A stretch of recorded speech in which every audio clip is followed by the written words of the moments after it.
여러분 안녕하십니까? 이번에 여러 교회가 연합해서 온라인으로 예언 세미나를 하게 되었습니다. 세미나가 진행되는 기간 동안 참여하고 계시는 모든 교회와 또 가정과 개인들에게 우리 성령께서 충만히 임하셔서 예언의 말씀을 잘 깨닫고 이해해서 여러분 각 개인의 신앙생활에 큰 도움이 되기를 바랍니다. 사탄은 특별히 자기의 정체가 아주 확실하게 드러나는 이 성경 예언을 공부하는 일을 매우 싫어하기 때문에 도중에 참여하지 못할 사정들이 생길 수 있습니다. 이 기간 중에 어떤 시험이 있을지라도 끝까지 잘 참여하셔서 이 마지막 시대를 어떤 신앙을 가지고 어떻게 살아가야 할지를 분명히 깨닫고 여러분의 영육간의 생활에 무엇인가 새로운 변화가 시작되는 그런 귀한 시간이 되기를 바랍니다. 이번 온라인 예언 세미나의 총 제목은 포스트 팬데믹 위기인가 기회인가 이런 총 주제를 가지고 9번에 걸쳐서 말씀을 드리려고 합니다. 2020년 초에 시작돼서 지금 온 세계를 혼란 속에 빠뜨리고 불안하게 만들고 있는 이 심각한 전염병이 지나가면서 혹은 지나고 나면 어떤 일이 벌어질 것인가? 인류에게 해결할 수 없는 위기가 올 것인가? 아니면 어떤 새로운 기회가 올 것인가 하는 문제는 상당히 오늘 우리에게 닥쳐온 심각한 문제입니다. 이번에 이 성경 예언과 관련시켜서 이 문제를 이제 상세하게 설명드리려고 합니다. 먼저 전염병에 대한 성경절을 하나 보겠습니다. 예수님께서 이 세상에 계실 때 예수님이 다시 오시는 재림 전에 이 세상에 일어날 여러 가지 징조들에 대해서 많은 말씀을 하셨는데 그 징조들 중에 전염병도 포함되어 있습니다. 누가복음 21장 11절 말씀입니다. 큰 지진이 일어나고 곳곳에서 기근과 전염병이 번지고 하늘에서는 무서운 일들이 일어날 것이다. 전염병에 대한 언급이 나옵니다. 지금 이 세상에는 작년에 발생한 이 전염병과 관련해서 수많은 문제들이 발생하고 있습니다. 경제 문제, 종교 문제, 또 정치 문제, 환경 문제, 또 인간 관계의 문제, 이념과 사상의 문제, 또 교육 문제, 도덕성의 문제, 이 수많은 문제들이 지금 쉴 새 없이 나타나고 있습니다. 이러한 모든 문제들은 점점 더 이 복잡한 양상으로 번져가고 있을 뿐만 아니라 시간이 지날수록 아주 심각한 현상으로 발전하고 있는 것이 사실입니다. 오늘날 대부분의 세상 사람들은 잘 모르고 있지만 사실 이 팬데믹이 지난 다음에 누가 이 세계적 패권을 가지고 세상을 지배하고 다스릴 것인가 하는 것이 중요한 관심사입니다. 표면적으로는 미국과 중국이 패권 싸움을 하고 있는 것 같지만 여러분이 이번에 예언 공부를 하시고 나면 미국이나 중국이 아닌 제3의 다른 세력이 세상을 잠시 지배하게 될 것임을 알게 될 것입니다. 포스트 팬데믹 누가 세상을 지배할 것인가? 어떤 사람들은 팬데믹이 지나고 나면 뉴 월드 오더, 즉 새로운 세계 질서가 만들어지고 세계 단일 정부가 조직돼서 누군가가 세상을 지배하게 될 것이라고 말합니다. 그러나 성경 예언에 의하면 인간 나라 역사의 마지막에는 예수께서 재림하심으로 하나님의 나라가 세워질 것이고 하나님이 통치하는 세상이 올 것으로 되어 있습니다. 지금 세상을 지배하고 있는 배후의 세력에 대해서 조금이라도 알고 있는 사람들은 좀 전에 말씀드렸던 그 뉴 월드 오더, 새로운 세계 질서가 만들어지고 있는 중이며 또 장차 세계를 하나의 정부로 통합해서 다스릴 계획을 가지고 있다는 사실을 알고 있을 것입니다. 다시 말하면 어떤 한 인물이 세상을 통치하려고 할 것인데 성경 예언에 의하면 그 배후는 사실 사탄입니다. 그러나 하나님의 계획은 확실합니다. 왕 중에 와 계신 예수께서 재림하심으로 하나님의 왕국이 세워질 것이고 하나님이 세상을 지배하시고 통치하실 것입니다. 앞으로 9일 동안 이러한 문제들을 예언을 가지고 풀어보려고 합니다. 포스트 팬데믹 위기인가 기회인가 이 총 제목으로 시작해서 하루하루 연재를 좀 말씀을 드리겠습니다. 오늘은 첫째 날 예수를 바르게 하십니까? 이런 주제로 말씀을 드리겠습니다. 두 번째 날은 다니엘서 2장을 가지고 돌나라가 가까이 다가왔다. 이 말씀을 드릴 것입니다. 세 번째 날은 작은 뿔의 정체는 무엇인가 하는 제목으로 다니엘 7장의 일부를 다룰 것이고 네 번째 날은 적그리스도를 정확하게 아십니까? 다니엘 7장 후반부를 가지고 이 문제를 설명해 드리겠습니다. 그 다음에 다섯 번째 날은 누가 미래 세계를 지배할 것인가? 계시록 13장 매우 중요한 주제입니다. 그래서 말씀을 다루겠습니다. 그 다음에 여섯째 날은 계시록 13장에 나오는 짐승의 표와 666의 진실에 대해서 좀 공부를 세부적으로 하겠습니다.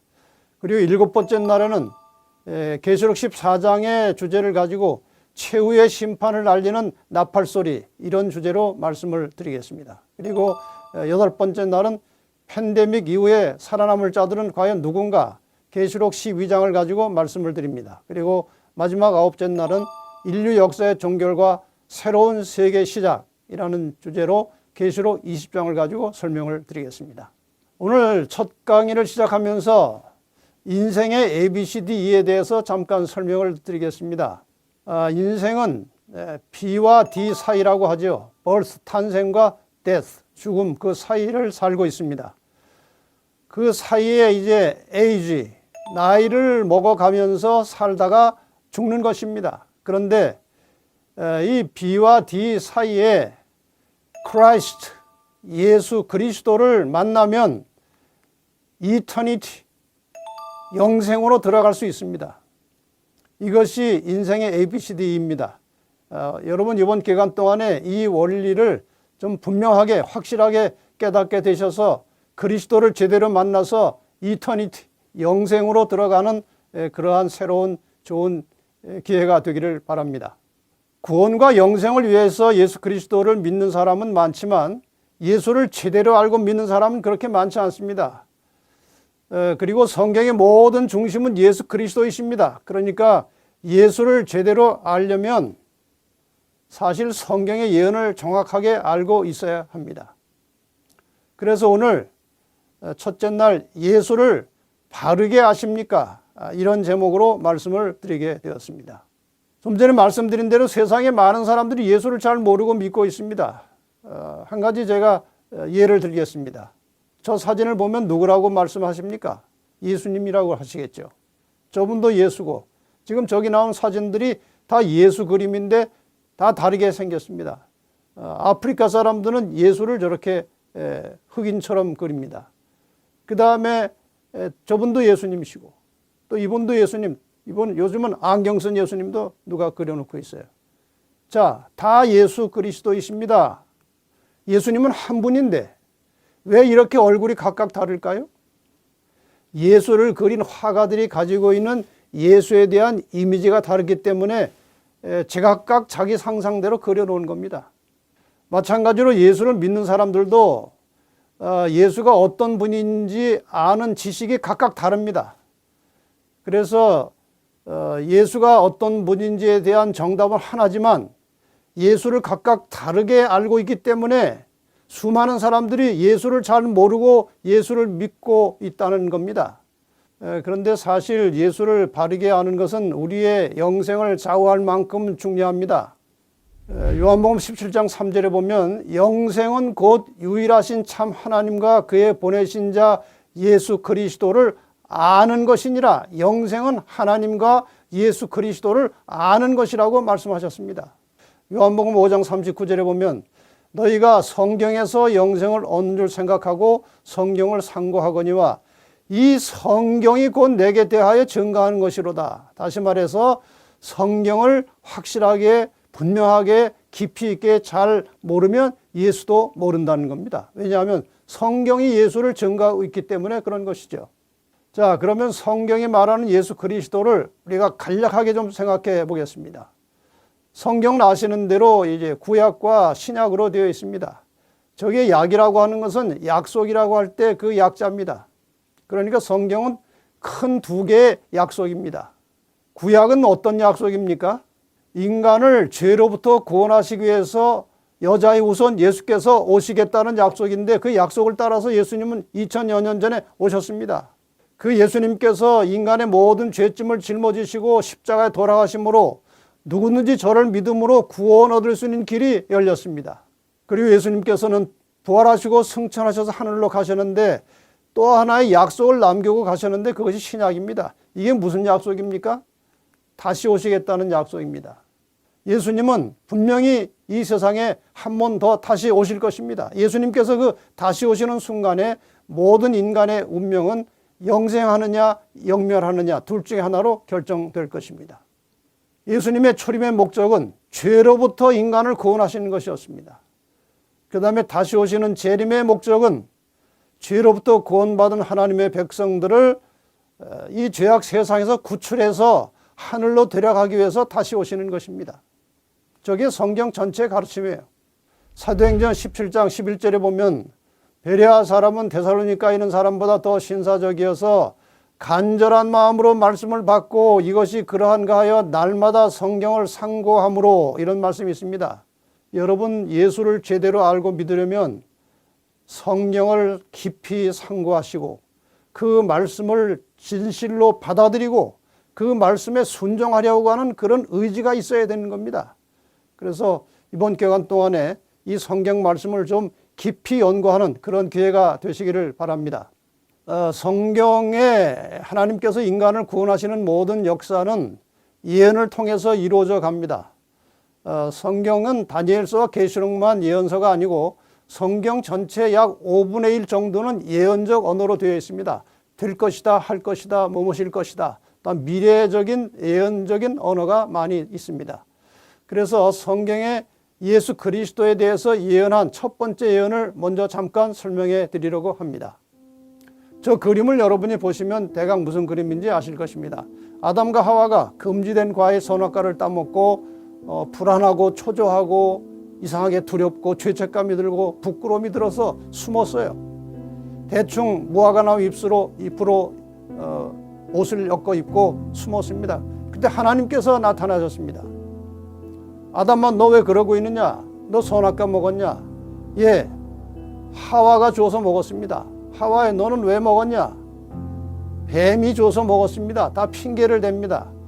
하나님께서는 뱀에게 더 이상 묻지 않으십니다. 왜냐하면 그것은 뱀 자체보다 사탄입니다. 사탄이 뱀 속에 들어가서 지금 뱀을 통해서 하와를 유혹한 것입니다. 이때 하나님께서 하신 말씀이 창세기 3장 15절입니다. 내가 너로 할 때 이 나는 하나님이십니다. 너는 뱀 사탄입니다. 내가 너로 여자와 원수가 되게 하고 너의 후손도 여자의 후손과 원수가 되게 하리니 여자의 후손은 내 머리를 상하게 할 것이요 너는 그의 발꿈치를 상하게 할 것이니라. 상징적인 언어로 돼서 이해가 쉽지는 않지만 내용 전반의 흐름은 싸운 것입니다. 두 편이 있어요. 여자와 여자의 후손이 한 편이고 사탄과 그의 후손, 뱀의 후손이 한 편이 되어서 싸웁니다. 싸움의 결과 여자와 여자의 후손은 발꿈치를 다치고 뱀과 뱀의 후손은, 사탄과 사탄의 후손들은 머리를 상하게 되는 것입니다. 자, 이 문제를 간단하게 좀 설명을 드리겠습니다. 이 상징을 좀 이렇게 실제로 좀 풀어서 말씀을 드립니다. 저기에 나오는 여자는 하나님의 백성이나 교회를 가리킵니다. 성경에서 여자는 상징으로 쓰일 때 하나님의 백성 혹은 교회입니다. 그러니까 구약의 여자는 이스라엘 민족이고 이스라엘 백성이고 신약의 여자는 하나님의 교회를 말하는 것입니다. 저기에 나오는 여자의 후손은 특별한 의미를 갖습니다. 저것은 여자의 후손, 구약의 여자, 다시 말하면 이스라엘의 혈통을 빌려서 태어날 메시아 예수 그리스도를 가리키는 것입니다.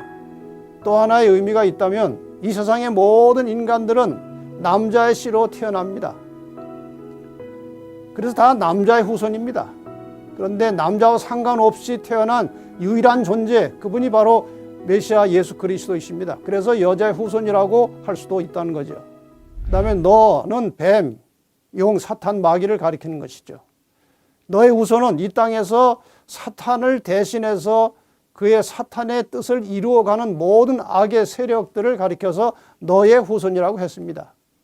여자의 후손이 발꿈치를 상한다고 하는 말은 일시적인 상처를 말합니다. 예수께서 이 땅에 오셔서 상처를 입을 것인데 그것이 바로 십자가의 상처입니다. 십자가에 돌아가셨지만 그것은 일시적인 상처입니다. 왜냐하면 부활하시고 승천하셨기 때문에. 그래서 창세기 3장 15절에 예수 그리스도의 죽음과 부활과 승천이 모두 다 포함되어 있는 겁니다. 결국 마지막에 사탄은 머리를 상하게 된다는 것은 영원한 멸망을 말하는 겁니다. 선과 악이 싸울 것이고 마침내 선이 승리하고 악은 영원히 멸망할 것을 예고하고 예언하고 있는 것이 바로 창세기 3장 15절의 예언입니다. 자, 창세기 3장 15절에 예언된 여자의 후손 메시아 예수 그리스도께서 저 말씀을 하신 이후에 대략 4,000년 정도 지난 다음에 실제로 이 땅에 탄생하셨습니다. 참 신비하고 놀라운 일입니다. 하늘의 하나님이 사람이 되어서 이 땅에 내려오셨습니다. 하나님이 사람이 되신 것은 사람이 벌레가 된 것보다 더 수치스러운 일입니다.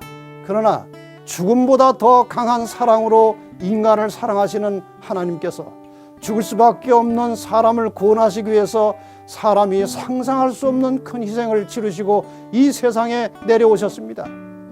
그 하신 모든 일을 한 문장으로 요약해 놓은 것이 바로 마태복음 4장 23절입니다. 예수께서 온 갈릴리에 두루다니사 저희 회당에서 가르치시며 천국 복음을 전파하시며 백성 중에 모든 병과 모든 약한 것을 고치시니, 저기에 세 개의 동사가 나옵니다. 가르치셨다는 것은 인간의 양심을 일깨우고 타락한 도덕성을 회복시켜 주시고 인간의 관계를 회복시켜 주셨다는 말씀이죠. 그 다음에 천국 복음을 전파하셨다는 말은 하나님과 그분의 뜻을 제대로 알지 못하는 인생들에게 하늘의 이치를 말씀하시고 영적으로 깨우쳐서 마음속에 신앙심을 회복시켜 주심으로 하나님과의 단절된 인간의 그 관계를 다시 원상태로 만들어 주신 것입니다.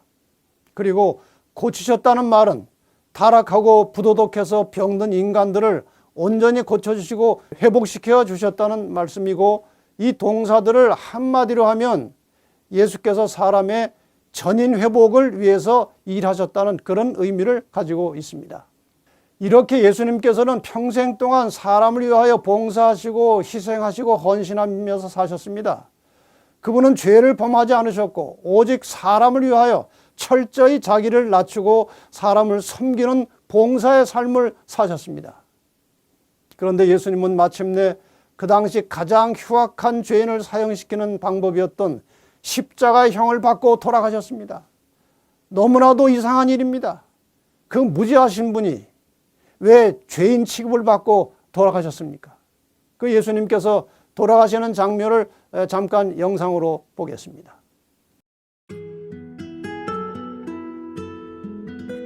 온 우주의 왕이신 예수님께서 이 땅에 내려오셔서 인간들에게 모욕과 조롱을 받으셨습니다.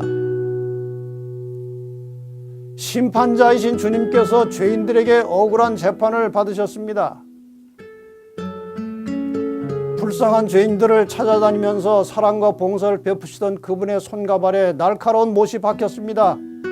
옆구리도 창에 찔려서 주님은 많은 피를 흘리셨습니다. 그 무고하신 분이 왜 그처럼 큰 수치와 고통을 당하셔야 했습니까? 우리의 죄를 용서하시고 우리를 구원하시기 위하여 우리 대신 죽음의 고통을 당하신 것입니다. 우리를 살리시기 위하여 그분이 돌아가셨습니다. 그분은 하늘에서 내려오신 사랑이셨습니다. 그리고 구원이셨습니다. 그분은 인간의 모든 죄짐을 짊어지시고 그 고통이 너무 심해서 마침내 심장이 파열되어 돌아가셨습니다. 인간의 죄짐을 짊어지시는 그 죄의 고통으로 심장이 파열되어 그렇게 빨리 돌아가신 겁니다. 그러니까 예수님은 우리의 죄 때문에, 나의 죄 때문에 그 쓰라린 고통을 당하시고 돌아가신 겁니다. 로마서 5장 8절은 이렇게 말씀하십니다. 우리가 아직 죄인 되었을 때 그리스도께서 우리를 위하여 죽으심으로 하나님께서 우리에 대한 자기의 사랑을 확증하셨느니라. 예수님은 우리 인간의 죄 문제를 해결하시고 죄의 결과인 사망에서 우리를 구원하시기 위하여 우리 대신 돌아가셨습니다. 우리가 그 사실, 예수께서 십자가에서 우리의 죄값을 지불하셨다는 사실을 믿고 그분을 나의 주님으로 인정하고 영접하는 순간 우리는 구원을 얻게 되는 겁니다. 제가 짤막한 한 이야기를 드리겠습니다. 꽤 오래전에 일본에서 있었던 일인데 한 청년이 기독교인이 되었습니다. 아주 신실한 신앙을 가진 기독교인이 되었습니다. 근데 한 여청년과 이제 교제를 하게 되는데 아마 이제 결혼이 약속된 것 같아요. 그래서 그 시골에 사는 여청년 집을 이제 한번 방문 가게 되었습니다. 근데 가는 길에 이제 기차를 타고 가는데 약간 그 산의 한 모퉁이에서 약간 경사진 곳을 기차가 올라가고 있었습니다. 그런데 조금 올라가다가 그 중간에 고리가 하나 빠졌습니다. 그래서 뒤에 있는 몇 개의 차량이 뒤로 서서히 가는 겁니다. 이것을 이 청년이 본 것입니다. 자기도 거기에 타고 있었습니다. 이걸 그대로 두면 거기에 탔던 사람들은 많은 사고를 당할 것이고 많이 죽을 겁니다. 이 청년은 고민하다가 마침내 기차에서 내려서 신속히 달려와서 기차의 맨 뒷칸으로 가서 철로 위에 누웠습니다. 결과는 뻔합니다. 아주 심한 상처를 입고 이 청년은 죽었어요. 이 청년은 많은 사람을 살리기 위해서 본인의 죽음을 선택했습니다. 그의 죽음으로 많은 사람이 살게 되었습니다. 그러나 이 청년의 죽음은 단지 여러 사람들을 좀 더 살게 했지만 예수 그리스도의 죽음은 우리를 영원히 살게 하셨습니다. 성경은 우리가 예수를 믿으면 영생한다고 말씀하십니다. 요한복음 3장 16절. 하나님이 세상을 이처럼 사랑하사 독생자를 주셨으니 이는 저를 믿는 자마다 멸망치 않고 영생을 얻게 하려 하심이니라. 사랑하는 여러분, 예수 그리스도께서 나를 위하여 십자가에 돌아가심으로 내가 구원을 받게 된 것을 확실하게 굳건하게 믿으시기 바랍니다. 마가복음 15장 46절에 보면 요셉이 세마포를 사고 예수를 내려다가 이곳으로 싸서 바위 속에 판 무덤에 넣어두고 돌을 굴러 무덤 속에 놓음에 이 돌무덤에 예수님을 장사 지내셨습니다. 예수님은 가난해서 무덤이 없었습니다. 그런데 부자 요셉이 자기를 위해서 파놓은 무덤에 예수님을 장사 지냈습니다. 그런데 그 속에 계속 계시지 않았습니다. 예수님께서 금요일에 돌아가셨고 일요일 아침에 부활하신 기록이 성경에 몇 번 나옵니다. 일요일 아침에 여러 여자들이 예수님의 그 무덤에 쏜살같이 달려가서 어떻게 됐나 이렇게 살피러 갔습니다. 그때 마태복음 28장 5절과 6절에 보면은 천사가 그들에게 말합니다. 너희는 무서워 말라. 십자가에 못 박히신 예수를 너희가 찾는 줄을 내가 아노라. 그가 여기 계시지 않고 그의 말씀하시던 대로 살아나셨느니라. 예수님은 부활하셨습니다. 그리고 40일 동안 제자들과 여러 사람들에게 나타나셔서 그 부활한 모습을 직접 보여주셨습니다. 그리고 하늘로 올라가셨습니다. 사도행전 1장 8절과 9절에 보면 오직 성령이 너에게 임하시면 너희가 권능을 받고 예루살렘과 온 유대와 사마리아와 땅끝까지 이르러 내 증인이 되리라 하시니라. 이 말씀을 마치시고 저희 보는 데서 올려가시니 구름이 저를 가리워 보이지 않게 하더라. 어디로 가셨습니까?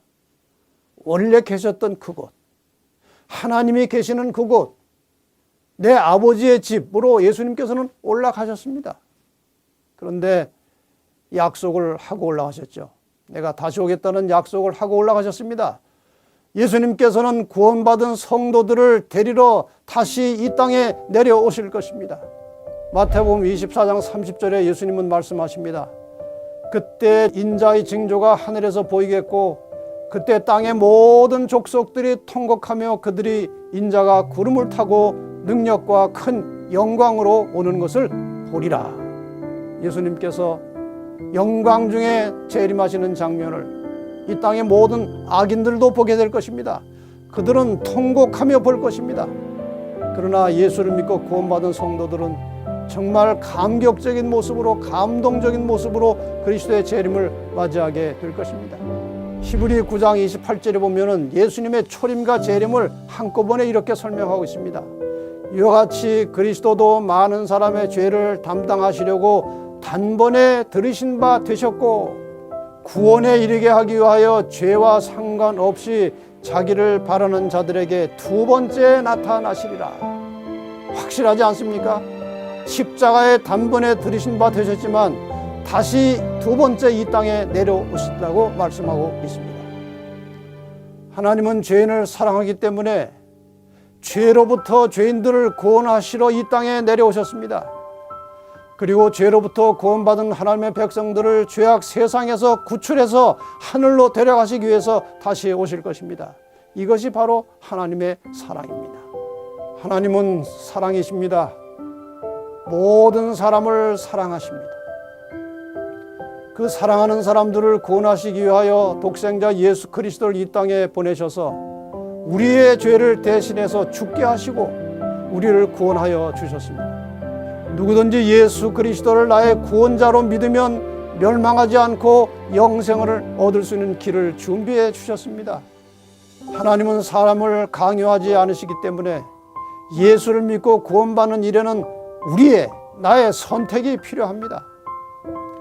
이 시간 가난한 마음으로 겸비한 심령으로 우리를 구원하기 위하여서 십자가에 돌아가신 예수 그리스도를 여러분 각 개인의 구주로 영접하시기를 바랍니다. 우리가 예수를 나의 구주로 영접하고 믿는 순간 우리는 하나님의 자녀가 되는 겁니다. 이제부터는 인생의 모든 시련과 고통과 아픔을 그분에게 맡기시고 기도하면 그분께서 우리를 위로하시고 우리를 가장 선하고 좋은 길로 인도해 주실 것입니다.